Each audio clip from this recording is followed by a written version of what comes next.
Some time ago, a friend of mine said to me, "Why are some people so greedy?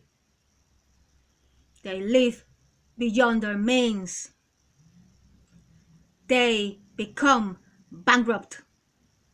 They accumulate so many unnecessary things. Couldn't they put their money to better use?" I looked at my friend with sympathy, because it was true. People could have billions of pounds, but if they spend it really quickly, they could end up with nothing. And I said, "Do you really want me to tell you the truth?" And my friend said, "Tell me. I think I can take it." And I said, "To understand the origin of greed, we have to go inside the atoms of humans and find that they are made of two organisms. One is the host proton-electron, and the other varus neutrinos. Host protons electrons, they have a complex genetic information and can make copies of themselves independently. Varus neutrinos, they have a non-complex genetic information, and they can only make copies of themselves by infecting host protons electrons with heat. They can also remain inside the neutrons of atoms, and this leads to greed." And my friend said, "So are you saying that because varus neutrinos depend on host protons electrons to copy them, this dependency leads to greed?" And I said, "No, that is not what I'm saying. What I'm saying is that varus neutrinos, they have a non-complex genetic information and lack emotional complexity. That is what leads to greed. For example, varus neutrinos, they know that host protons electrons can copy them. But on top of that, they also know that host protons electrons have created a huge amount of matter in many shapes and forms. So they think, when they see a £1,000,000 car, "I want that. I know it is made of host protons electrons." But if they see a £1,000,000 mansion, they also want it, because they know it is made of host protons electrons. And they think, "I also want 1,000 designer outfits and 1,000 designer shoes. And I mustn't forget, I also want very expensive parties for my friends, with plenty of booze, drugs, and sex." Varus neutrinos, they feel they are in a candy store with so much matter around.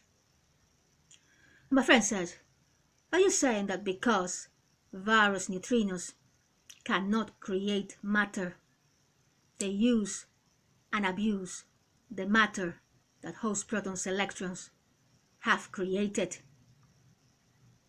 And I said, "Yes, that is what I'm saying. Varus neutrinos have never done a hard day's work in their lives. So, for them, it's very easy to use and abuse matter.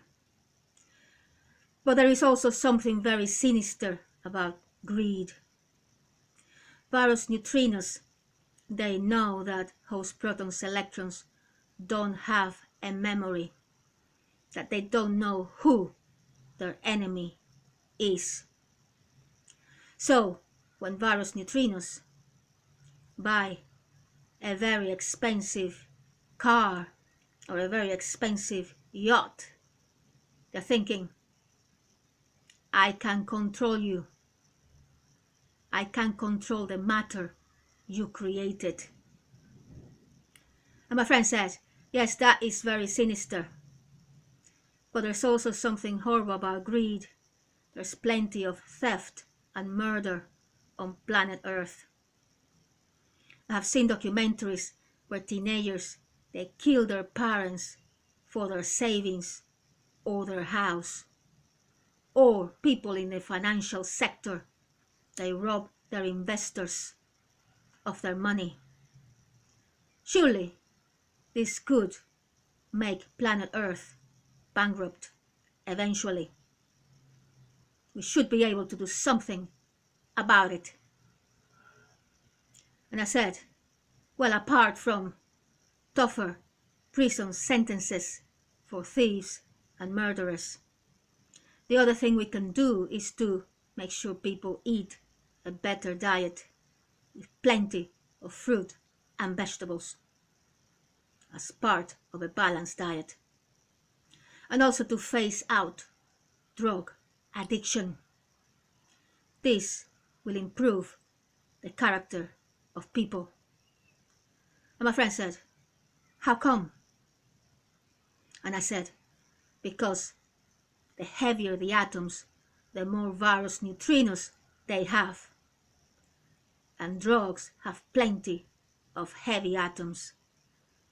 So when drug addicts take in drugs, they are taking in a rush of various neutrinos in their heads, which leads to bad behavior.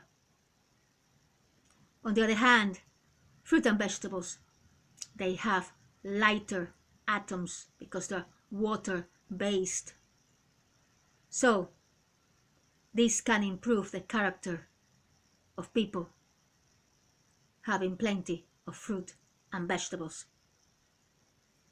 And my friend said, well, I can't believe that things could be as simple as that. Phasing out drugs and incorporating more fruit and vegetables. And I said, it would certainly be a step in the right direction, which could improve the character of people in this generation and in future generations. But I'm not saying it's going to be an easy task. And my friend said, the truth about the origin of greed is an eye-opener. But I'm glad I know. Until next time.